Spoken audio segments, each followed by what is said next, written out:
जय माता दी मित्रों, मेरा नाम पंडित प्रकाश जोशी। स्वागत है मेरे YouTube चैनल एस्ट्रो आज में। मित्रों, आज हम चर्चा करेंगे कि सूर्य देव अपनी राशि परिवर्तन कर रहे हैं, यानी कि मिथुन राशि से कर्क राशि के अंदर जा रहे हैं। 16 जुलाई को कर्क राशि के अंदर प्रवेश कर रहे हैं, जिससे कि 7 राशि वालों के रुके हुए काम, अच्छे योग एक्टिवेट हो जाने वाले हैं। सबसे पहले ये जानते हैं कि सूर्य का राशि का परिवर्तन कर्क राशि में कब हो रहा है। तो सूर्य की राशि का परिवर्तन कर्क राशि के अंदर यानी जलीय राशि के अंदर कहीं ना कहीं 16 जुलाई से प्रारंभ होगा और कर्क राशि के अंदर सूर्य 15 अगस्त तक रहने वाले हैं। सबसे पहले हम ये जानते हैं कि कर्क राशि में जब सूर्य देव विराजमान होंगे तब बाजार का क्या हाल होगा। सबसे पहले ये बात कर लेते हैं।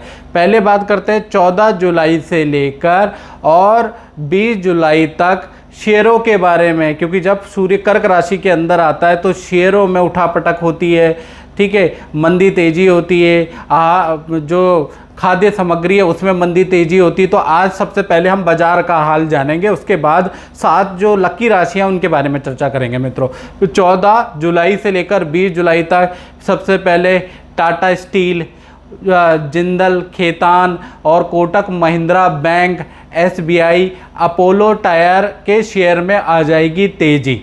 साथ ही साथ जो गवर्नमेंट के पेपर हैं, बजाज है, हिंदुस्तान शुगर है, या फिर टाटा मोटर्स है, या फिर इंडियन होटल है, इन पे 14 जुलाई से लेकर 20 जुलाई तक भारी गिरावट इनके शेयरों में रहने वाली है। दूसरा, कर्क राशि में जब सूर्य रहेंगे तो दूसरा उठान आएगा 21 जुलाई में। 21 जुलाई के अंदर government paper, Tata steel, Mohan Meakins और आपका Hindustan media, PC jeweller, Kotak Mahindra bank, SBI, Apollo tyre के शेयरों में होगी वृद्धि। और साथ ही साथ अरविंद, सतलुज टेक्सटाइल, बजाज और हिंदुस्तान शुगर, चीनी मिल्स, बजाज ऑटो फाइनेंस जिसे कहा जाता है, उसमें होगी गिरावट। फिर तीसरा जो चरण आएगा इसी महीने में, वो आएगा आपका 28 जुलाई को। उस समय पे गवर्नमेंट पेपर और Jindal steel, PC jeweller, Titan company जो होती है, जागरण प्रकाशन, अपोलो टायर में तेज़ी देखी जाएगी। साथ ही साथ कुछ ऐसी कंपनियों के शेयर भी होंगे जो गिरेंगे 28 जुलाई में, वो है इंडियन होटल और Arvind, Vardhman textile, Raymond, Dhampur sugar, चीनी मिल्स और साथ ही साथ अशोका लीलैंड में आपको गिरावट नज़र आएगी शेयरों में जब कर्क राशि के अंदर सूर्य विराजमान होंगे। साथ ही साथ चौथा जो चरण है इसका, वो होगा 4 अगस्त को। तो 4 अगस्त को गवर्नमेंट पेपर, अरविंद मल या सतलुज टेक्सटाइल, साथ ही साथ टाटा स्टील, अपोलो टायर के शेयरों में वृद्धि देखी जाएगी। और कहीं ना कहीं Titan company, PC jeweller, Hindustan media, Jagran Prakashan के शेयरों में 4 अगस्त के बाद गिरावट आएगी। ये तो सूर्य जब कर्क राशि के अंदर जाएंगे तो बाजार के अंदर 4 चरणों में मैंने हाल बताएं, वो आप चेक कर लीजिएगा। जी, आप जानते हैं जब सूर्य कर्क राशि में जाएंगे तो अनाज और बाजार में क्या तेजी मंदी आएगी, उसके बारे में चर्चा कर लेते हैं। देखिए, 16 जुलाई को जब सूर्य कर्क राशि में जाएंगे तो व्यापारिक वस्तुएं जो भी व्यापार से संबंधित वस्तुएं हैं, और कपड़ा हो गया, चांदी हो गया और चंदन हो गया, उसके मूल्यों में वृद्धि होगी। साथ ही साथ 17 जुलाई को मंगल रेवती नक्षत्र में रहेंगे, जिससे कृषि उत्पादन से संबंधित सामग्री में वृद्धि होगी। गेहूं, जौ, चना, मोठ, मूंग, ज्वार और बाजरा के मूल्यों में गिरावट होगी। सोने में गिरावट होगी, चांदी के अंदर वृद्धि होगी। इसी प्रकार से 23 जुलाई को शुक्र जो है मृगशिरा नक्षत्र में रहेंगे, जिस कारण से चना, धान, भूसा में मंदी देखी जाएगी। इसी प्रकार से 26 जुलाई को बुध जो है पुनर्वसु नक्षत्र में होंगे, रुई, सूत, कपास, चांदी में मंदा देखा जाएगा। इसी प्रकार से 1 अगस्त को शुक्र जो है मिथुन राशि के अंदर होंगे, जिस कारण से अरहर, ज्वार, रुई, बारदाना, मूंगफली, कपास, सूत, कपड़ा, सरसों के शेयरों में मंदी देखी जाएगी। साथ ही साथ जौ, चना और गेहूं के मूल्यों में वृद्धि देखी जाएगी। तो ये हमने सबसे पहले बात करी कि बाजार का हाल क्या होगा। अब बात करते हैं कि राशि पे इसका क्या इफेक्ट पड़ने वाला है, और साथ वो भाग्यशाली राशि कौन है जो 16 अगस्त से उनके काम बन जाने वाले हैं। जी, पहली राशि है मेष, जिनका 16 जुलाई से लेकर और 15 अगस्त तक का जो सूर्य कर्क राशि में रहेंगे, तो इन पे क्या इफेक्ट पड़ेगा। तो मेष राशि का रोचक योग बन रहा है, काम में वृद्धि के योग बन रहे हैं। साथ ही साथ आपका तो है ही है, यदि आपकी संतान है जॉब के लिए परेशान है तो उनके भी काम में वृद्धि नज़र आ रही है। तो कहीं ना कहीं 16 जुलाई के बाद जो कर्क राशि के जो सूर्य आ रहे हैं, तो कहीं ना कहीं मेष राशि के लिए रोचक योग जो बन रहा है उनके कामों में वृद्धि होगी। दूसरी जो राशि है वो है वृषभ राशि, जिस पे मालव्य योग बन रहा है। तो कहीं ना कहीं संतान, विवाह से संबंधित कुछ खुशखबरी आप लोगों को प्राप्त होने वाली है। और जो पुराना काम जो कैंसिल हो गया था, पुराना काम जो हाँ ना हो रहा था, उसके भी होने के योग बन जाएंगे। साथ ही साथ परिवार के अंदर वाहन या घर के अंदर कोई मांगलिक चीज़ खरीदने के या मांगलिक समाचार आपको प्राप्त होंगे। अब बात कर लेते हैं जो तीसरी राशि है, वो राशि है कर्क राशि। तो कर्क राशि वालों जो भी जातक और जातिका है जिनका सरकार से संबंधित कोई भी काम अटका है, या आपने सरकार में इंटरव्यू दिया हुआ है, सरकार में आपकी प्रमोशन अटक गई है, या आपकी फाइल इधर नहीं हो रही है, खासकर उनके लिए जो कर्क राशि वाले जिनका गवर्नमेंट से रिलेटेड काम अटका हुआ है, उनके काम होने के योग नज़र आ रहे हैं। साथ ही साथ सामान्य जो कर्क राशि वाले उनको ऑफिस में अपने काम किए गए काम के प्रति उनको यश प्राप्त होगा, सम्मान प्राप्त होगा। पिता से संबंधों में सुधार बनेंगे इसमें। साथ ही साथ अब जो चौथी राशि है वो है सिंह राशि। तो सिंह राशि का रुका हुआ काम बनने के योग बनते हैं। साथ ही साथ इनको सरकारी धन प्राप्त होने के योग बन रहे हैं। इसी प्रकार से जो तुला राशि की अगर हम बात करें, तो तुला राशि का विदेश से संबंधित जो काम रुका हुआ था वो काम होने के योग बनते हैं। साथ ही साथ धन योग बनते हैं, रुका हुआ धन इनको प्राप्त होगा और संबंधों में सुधार होगा। जो संबंध पिछले कई महीनों से तुला राशि वालों के बिगड़े हुए थे और बेफालतू में बिगड़ जा रहे थे, लोगों से मानसिक मतभेद हो रहा था, उस संबंधों में अब सुधार आएगा। साथ ही साथ आप जो छठी राशि है वो है वृश्चिक राशि, जिसमें भी रोचक योग बना रहे हैं मंगल द्वारा। तो वहाँ पर कहीं ना कहीं नौकरी के लिए थोड़ा सा बदलाव आ रहा है। साथ ही साथ धन संबंधित जो परेशानी है, नौकरी की जो परेशानी है उसका अंत होगा। नई नौकरी के योग आपके बन रहे हैं, नई डेजिग्नेशन के आपके योग बन रहे हैं। इसी प्रकार से जो सातवीं राशि है वो है मीन राशि, उसमें भी रोचक योग बन रहा है। तो कहीं ना कहीं रोग और तनाव से मुक्ति मिलेगा, नई नौकरी के योग बन रहे हैं। साथ ही साथ व्यापार में भी आपको उन्नति दिखाई देगी। तो ये था 7 राशियों पे इफेक्ट। बाकी जो मित्रों मैंने जो राशियां नहीं बोली है उन पर सूर्य के राशि परिवर्तन यानी कर्क राशि में जाने पे कोई इफेक्ट नहीं है। जय माता दी मित्रों, मेरा नाम पंडित प्रकाश जोशी। और मित्रों, आप वैसे तो कुंडलियाँ बहुत दिखाते होंगे, बहुत से लोग दिखा चुके होंगे, बहुत से लोग उपाय भी कर चुके होंगे, लेकिन आप लोगों को बहुत बार उपायों का रिजल्ट नहीं मिलता है। जैसे इस वक्त कोरोना महामारी चल रही है, जिसमें बहुत सारे व्यापार बिल्कुल शून्यता की स्तर पे आ गए हैं, नौकरियां नहीं हैं, ऐसी स्थितियां हैं। तो आज हम चर्चा करने वाले हैं और बड़े इम्पोर्टेंट टॉपिक पे हम चर्चा करने वाले हैं कि कुंडली के अनुसार हम अपनी परेशानियों को कैसे दूर कर सकते हैं, चाहे नौकरी की हो, चाहे धन की हो, चाहे व्यापार से रिलेटेड समस्या हो, उसमें कुंडली कैसे सहायक होती है। अक्सर हम लोग कुंडलियाँ तो दिखाते हैं मित्रों, आप लोग कुंडलियाँ दिखाते हैं, दशाएं भी आपको लोगों को पता होती है, आपकी कुंडली में राजयोग होता है वो भी आपको पता होता है। बहुत बार आप मंत्र का जाप भी करते हैं, बहुत बार आप रत्न धारण भी करते हैं। लेकिन क्या है कि जो आप रत्न धारण करते हैं वो पारंपरिक ज्योतिष के अनुसार आप धारण करते हैं, जिसका रिजल्ट मिल भी सकता है और बहुत बार नहीं भी मिलता है। जो लोग रत्न धारण करते हैं वो मेरी बात से सहमत भी होंगे। बहुत लोगों को बहुत अच्छे रिजल्ट मिले हैं और बहुत लोगों को बिल्कुल ना के बराबर रिजल्ट मिले हैं। और ऐसा क्यों होता है, उसके बारे में आज हम विश्लेषण करेंगे। और अगर आप ये वीडियो देख लेंगे मित्रों, तो आप भी ज्योतिष में, रेमेडी में आप विश्वास करने लगेंगे। आप भी अपने जीवन को सही कर सकते हैं। चलिए शुरू करते हैं। सबसे पहले हम जानते हैं, देखिए कुंडली के अनुसार एक आपकी दो मैंने पटल आपको लिए हैं, और ये जो थ्योरी है ये प्रिंसिपल पे बेस्ड है कि आपकी जीवन में प्रॉब्लम चल रही है। मान लीजिए आपकी दशा बहुत अच्छी नहीं है, आपकी दशा राहु की चल रही है, आपकी दशा खराब चल रही है, तो ऐसे के अंदर क्या रेमेडी हम कर सकते हैं, क्योंकि दशाओं को मित्रों हम नहीं बदल सकते हैं, क्योंकि वो तो परमात्मा की दी गई है, समझ रहे हैं ना। तो दशाओं को हम नहीं बदल सकते, ग्रहों को हम नहीं बदल सकते, ठीक है जी। वो चीज़ तो जीवन चक्र में शामिल है। हमारे पिछले प्रारब्ध में हमने कोई पाप और पुण्य किए होंगे, तभी तो हमें ऐसी दशाएं मिली हैं।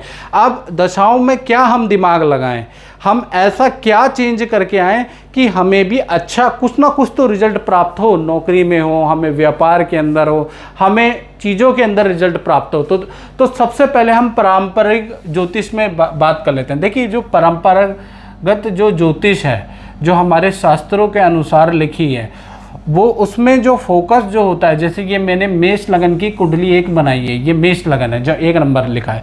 मेष लगन की कुंडली के अनुसार, ज्योतिष के अनुसार, चाहे आपकी राहु की महादशा चल रही है, चाहे आपकी किसी भी ग्रह की नेगेटिव महादशा चल रही है, चाहे आप नौकरी से परेशान है, व्यापार से परेशान है, काम धंधे से परेशान है, तो इसके अंदर जो रेमेडियाँ बताई गई है वो बताई गई है इन 3 जगहों की। अब ये 3 जगह क्या है, इन्हीं के स्टोन मोस्टली आप लोग पहनते हैं, ठीक है जी। अब क्या होता है, ये होता है लगन। लगन का मतलब ये है शरीर आपका। पहला तो आप शरीर का स्टोन पहनते हो, जान है तो जहान है। दूसरा आप क्या है, पंचम स्थान। पंचम स्थान किसका होता है, पंचम स्थान होता है एक तो अवसर का, मौके का आपका स्थान होता है। दूसरा बहुत बार ये संतान का भी होता है, ठीक है जी।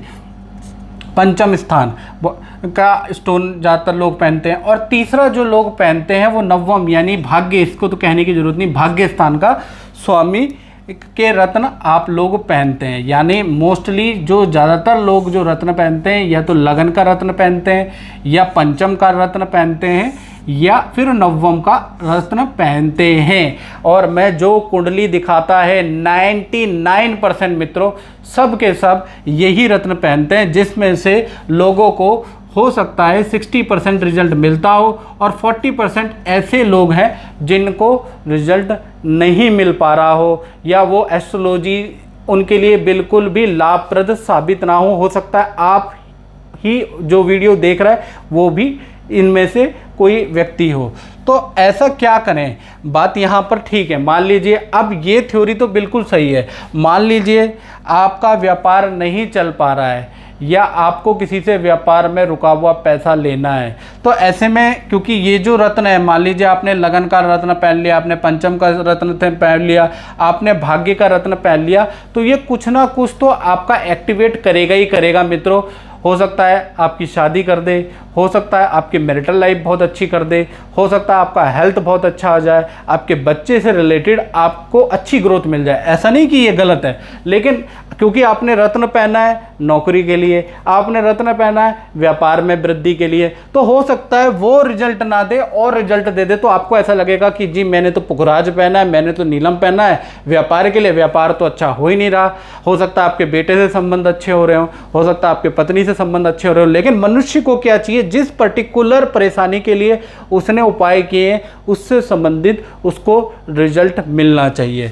तो ये जो है ये ऑटो जनरेटेड है, इसको कहते हैं ऑटोमेटिक। ऑटोमेटिक का मतलब अगर आप ये रत्न पहनते हैं तो मे भी हो सकता है कि आपकी डायरेक्ट उसी परेशानी पे काम करे, और 40% ऐसा भी होगा कि नहीं भी करेगा, उस परेशानी पे वो काम ही ना करे। तो ये ऑटो जनरेटेड सिस्टम है, याद रखिएगा, ये गलत नहीं है, सही है। ये 60% बहुत अच्छा रिजल्ट देता है, लेकिन 40 to बहुत बार 45% ऐसा हो जाता है कि ये रिजल्ट नहीं दे पाता है, लेकिन आप लोगों ने रत्न इसी के पहने होते हैं।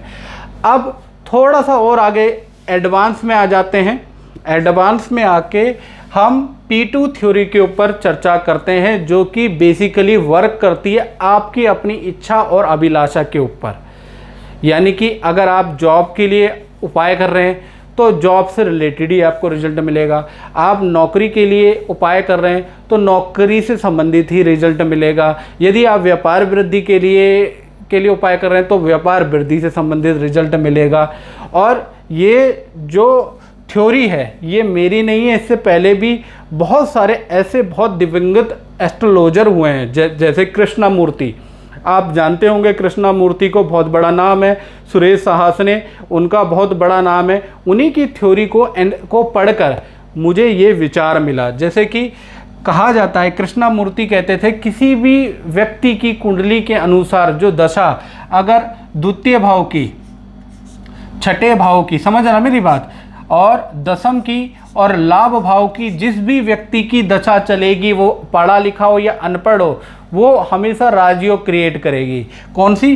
द्वितीय स्थान की, छठे स्थान की, 10वें स्थान की, 11वें स्थान की अगर दशा अगर आप लोगों की चलेगी तो वो राजयोग क्रिएट करेगी। अगर आप नौकरी में तो हाई डेजिग्नेशन में पहुंच जाएंगे, व्यापार में तो आपका व्यापार बहुत अच्छा चलने लग जाएगा, बशर्ते आपकी द्वितीय दशा हो, आपकी छठी दशा हो, या आपकी 10वीं या 11वीं दशा हो। और इसके अलावा अगर कोई सी भी दशा चल रही है, वो कृष्णमूर्ति और सुरेश सहासने जी बोलते थे कि वो मध्यम दशा है जिसमें आप लोगों को प्रॉब्लम होती है। अब मान लीजिए हर किसी की तो ये दशा नहीं हो सकती ना, हर किसी की द्वितीय नहीं चलेगी, हर किसी की छठी नहीं चलेगी, किसी की ये 2 चलेगी, ये नहीं चलेगी, ये किसी की तो चारों चलेगी। तो चारों वालों का तो वो तो बहुत ही आगे बढ़ जाएगा। किसी की ये तीनों चलेंगी, किसी की दोनों चलेंगी, किसी की हो सकता है एक भी ना चले। मित्रों, ऐसे में क्या होगा? ऐसे में आप कितनी भी मेहनत नौकरी में करेंगे, आप सर्टिफाइड इंजीनियर हैं, सर्टिफाइड अच्छे डॉक्टर हैं, सर्टिफाइड आपने कोर्स कर रखा है, लेकिन आपको रिजल्ट नहीं मिल पाएगा, क्योंकि आपकी द्वितीय, छठी, 10वीं और 11वीं दशा तो चल ही नहीं रही है ना। तो यही आपको लाभ देगी।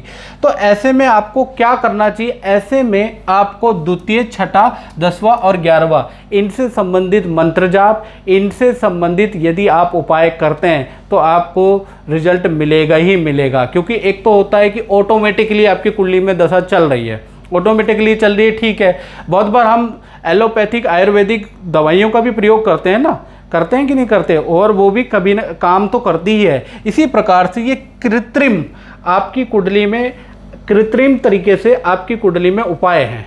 तो सबसे पहले याद रखिएगा कि आपको जब भी आपकी कुंडली के अनुसार, जैसे ये मेष लगन की कुंडली के बता रहा हूँ मैं, ऐसे 12 लगन होते हैं तो 12 लगनों में अलग कॉम्बिनेशन होंगे। ये मेष लगन में आज आपसे चर्चा कर रहा हूँ। तो मान लीजिए किसी जातक की मेष लगन की कुंडली है, उसका व्यापार नहीं चल पा रहा है, बिल्कुल बर्बादी की सिचुएशन पे है। अब उसकी जो दशा है, मान लीजिए द्वितीय, छठे और 10वें 11वें वाली नहीं चल रही है, मान लीजिए आपकी पंचमी दशा चल रही है। तो पंचमी दशा चल रही है, ऐसे में जो कृष्णमूर्ति जी और सुरेश सहासने जी बहुत नामी एस्ट्रोलॉजर थे, वो बोलते हैं कि ऐसे में पार्टनरशिप में धोखा होता है, डील कैंसिल हो जाती है, काम 99% जाने पे रुक जाते हैं। तो ऐसी स्थिति के अनुसार आपको क्या करना चाहिए? आपको द्वितीय, आपको छठे, आपको 10वें और आपको 11वें के रत्न बनवा के, 4 रत्न होंगे महाराज। बहुत बार मैं लोगों को पहनाता हूँ, लोग कहते हैं 4 रत्न, क्योंकि द्वितीय, छठे, 10वें और 11वें का अगर आप रत्न धारण करेंगे तो मिरेकली आपको रिजल्ट मिलेगा। कैसे? ये याद रखिएगा। आप बताइए, देखिए ये जो मेष लगन की कुंडली है, जिस भी महानुभव की है, द्वितीय भाव उसका धन भाव है, इसे कहते हैं धन भाव। इसका हमने स्टोन पहना दिया। छठे का क्यों जरूरत पड़ी? छठा जो है ना, ये जो स्थान है, यानी ये लगन है, ये उस महानुभाव का स्थान है।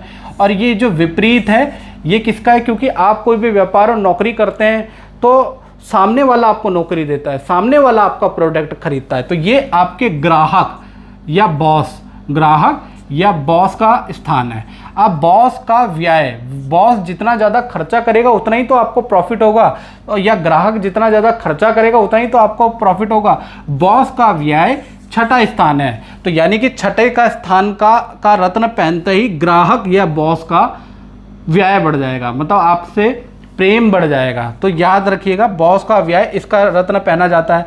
10वां स्थान आपका काम का होता है। काम मतलब आपका काम, नौकरी, उसमें आपकी पकड़ मजबूत हो जाएगी। आप उसके अंदर दांव पेच समझने लग जाएंगे अगर 10वां का स्टोन पहन लिया। और लाभ भाव का जब आप स्टोन पढ़ेंगे तो जैसा कि इसका नाम ही लाभ भाव है, तो आपको गेन होने लगेगा, आपको धन का लाभ होने लगेगा, आपको काम आप पे बढ़ जाएगा, आपको यहाँ से ग्राहकों का लाभ होने लगेगा। तो कुल मिला के ये जो 4 स्टोन यदि आप पहन लेते हैं P2 थ्योरी के अनुसार, तो आपको रिजल्ट मिलेगा ही मिलेगा, यानी कि इसकी प्रतिशत बढ़ जाती है। बहुत लोगों पे साल 2010 से मैं रिसर्च करता आ रहा हूँ, लोगों में आजमाया है, काफ़ी चेंजेस वाले रिजल्ट नज़र आए हैं। ऐसा नहीं कहता 100% है, हाँ 60 to 70% इसका रिजल्ट है। आप आजमा के देखें। आप परेशान चल रहे हैं तो एक बार कुंडली को दिखा के, क्योंकि ये तो मेष लगन की मैंने बात की है, 12 लगन होते हैं तो सबके अलग अलग कॉम्बिनेशन बनेंगे। और क्योंकि इस वक्त हमें ज़रूरत है नौकरी की, हमें ज़रूरत है व्यापार की, हमें ज़रूरत है बिज़नेस को अच्छा करने की, बिज़नेस में मोटिवेशन आइडिया की, हमें क्या क्रिएशन करनी चाहिए, हमें क्या ऐसा चीज़ें बिज़नेस में लानी है कि हमारा बिज़नेस दोबारा इस्टेब्लिश हो। तो उसके लिए देखिए, आपको आपका द्वितीय, आपको छठा, आपका 10वां और आपको लाभ का स्टोन आप पहन के रखिएगा, आपको रिजल्ट ज़रूर मिलेगा। तो इस वीडियो में थोड़ा पेचीदा वीडियो है, थोड़ा रिसर्च वाले वीडियो है, हो सकता है बहुत लोगों को समझ में नहीं आएगी, और जिनको समझ में आएगी वो समझ जाएंगे कि एस्ट्रोलॉजी होती क्या है। ये पारंपरिक है, ये भी अपनी जगह पे सही है, ये क्योंकि मैं ज्योतिष से बड़ा नहीं हूँ महाराज, लेकिन ये जो PT थ्योरी है ये क्रिएशन की गई है, मेरे द्वारा क्रिएशन की है और इस पर रिसर्च चल रही है। तो कहने का मतलब 2010 से लेकर और 2018 तक का अगर मैं आंकड़ा बताऊं तो बहुत अच्छा रिजल्ट इसमें मिला है, और भी आंकड़े आते रहेंगे। 2022 तक काफ़ी आंकड़े कलेक्ट हो जाएंगे, तब मैं बिल्कुल श्योरिटी हो जाऊंगा। तो ये आंकड़ा हो गया, ठीक है जी। तो इसमें क्या करना है, आप इस थ्योरी के अनुसार आप रिजल्ट ले सकते हैं। तो मित्रों, आज के कार्यक्रम में बस इतना ही। मुझे दीजिए इजाज़त। जय माता दी मित्रों।